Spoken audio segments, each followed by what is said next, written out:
राम जय राम जय जय राम। श्री राम जय राम जय जय राम। श्री राम जय राम जय जय राम।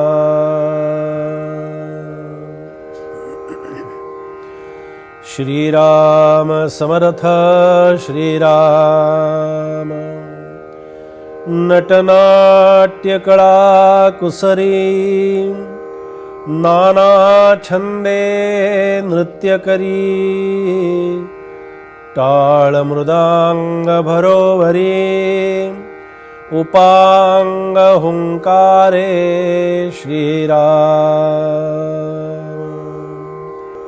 श्री समर्थांच्या ग्रंथराज दासबोधातील गणेश स्तवनाचं चिंतन आपलं सुरू आहे आणि या गणेश स्तवनाच्या चिंतनामध्ये आपण पाहिलं की गणपतीच्या हातामध्ये वेगवेगळ्या प्रकारची आयुधं पण आहेत. सुंदर अशा प्रकारचं कमल फूल आहे, कमळाचं फूल आहे आणि हे कमलपत्र, हे कमलपुष्प, त्याच्या जोडीला त्याच्या हातामध्ये सुंदर अशा प्रकारचा मोदकही आहे. या सगळ्या वेगवेगळ्या प्रकारांनी, वेगवेगळ्या ह्याच्यातून नेमका आपण बोध काय घ्यावा, त्याच्यातून नेमका संदेश आपण काय घ्यावा.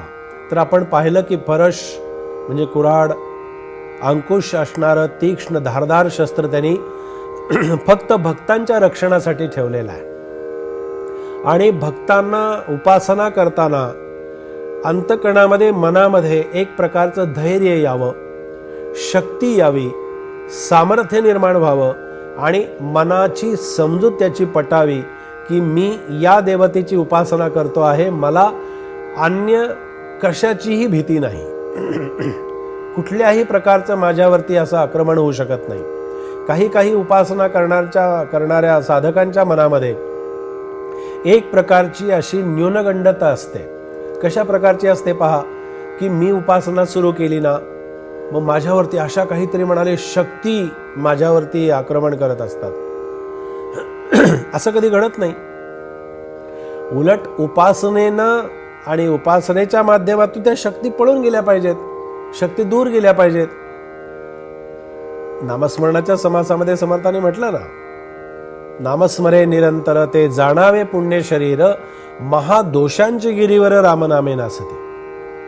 भूत पिशाच नाना छंद, ब्रह्मगिरो ब्राह्मण संबंध, मंत्रचळ नाना खेद, नामनिष्ठे नासती.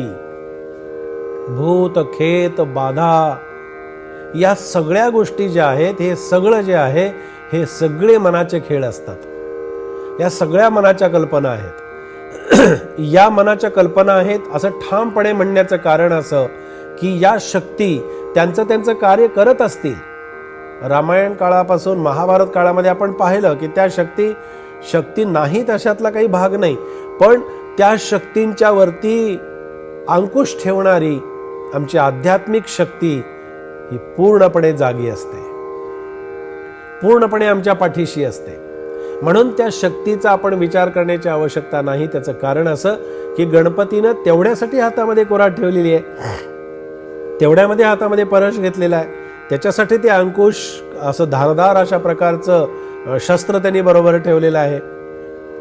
असा एखादा भक्तावरती कोणी धावून आला की देवताच त्याचं रक्षण करत असते. समर्थांनी तर म्हटलं ना, समर्थाची या सेवका वक्र पाहे. समर्थांच्या सेवकाला असं वक्र दृष्टीनं पाहूही शकत नाही. करणं तर लांबच राहिलं, करू तर काहीच शकत नाही. पण भवाच्या भये काय भीतोसी लंडी, धरी रे मना धीर धाकासी सांडी. हे कशाचं द्योतक आहे? स्वामी समर्थ म्हणतात, भिवू नकोस, मी तुझ्या पाठीशी आहे. हे कशाचं प्रतीक समजावं? भक्तांना धीर आणि आधार मिळावा. भक्तांच्या पाठीमागे एक शक्ती उभी असते, त्या शक्तीचं त्याला दर्शन व्हावं आणि त्या शक्तीच्या दर्शनातून त्याला त्याची प्राप्ती व्हावी. म्हणून गणेशानं हे केलेलं आहे. कमलाचं फूल अशासाठी आहे की प्रपंचात राहा, प्रपंचातले विषयाचा उपभोग घेऊ नकोस असं नाही, प्रपंचाचा त्याग कर असं नाही. कुठल्याही संतांनी सांगितलं नाही की प्रपंच सोड आणि जा, अशा प्रकारचं भगवं वस्त्र नेस आणि कुठेतरी जंगलामध्ये निघून जा, असं कुठल्या संतांनी सांगितलंय का? असं कोणी सांगितलं नाही. पण प्रपंचामध्ये राहूनही प्रपंचाची जी काही अंग आहेत किंवा प्रपंचामधला जो मल आहे, प्रपंचातले जे विषय आहेत, ते विषय सतत त्या विषयांच्या मध्ये राहू नकोस. प्रपंच भोग आणि मोकळा हो.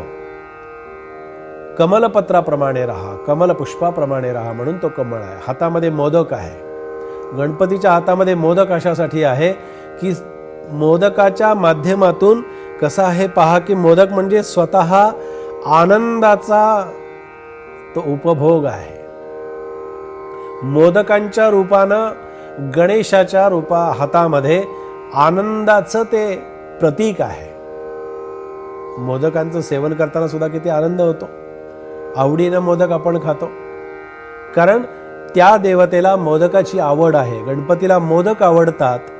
मोदक हे आनंदाचं दर्शन आहे, आनंदाचं प्रतीक आहे, आनंदाची सुंदर अशा प्रकारची प्रतिकृती आहे.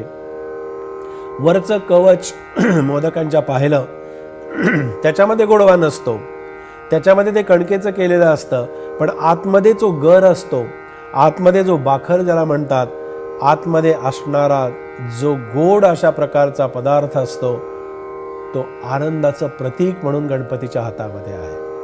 आणि ते प्रतीक आपल्यामध्ये ठेवत असताना समर्थांनी ते वर्णन केलं की असा गणपती अनेक प्रकारचे हावभाव करतो आहे, नटनाट्य नृत्य करतो आहे. का? भक्तांच्याकडे पाहून भक्तांच्या आग्रहास्तव किंवा भक्तांना समाधान व्हावं याच्यासाठी तो नृत्य करतो आहे. आणि मृदंगाच्या तालावरती तो नाचतो आहे. ताल मृदांग बरोबरी उपांग हुंकारे, अशा प्रकारची त्याची धारणा आहे, अशा प्रकारचं त्याचं अस्तित्व आहे. आणि त्या गणेशाच्या अस्तित्वामध्ये आपण स्वतःला विसरून जावं, त्याचं दर्शन घ्यावं आणि त्याच आनंदामध्ये राहावं, असाच हा समर्थांचा संदेश या चिंतनाच्या माध्यमातून आज आपण इथे पाहिलेला आहे. जय जय रघुवीर समर्थ.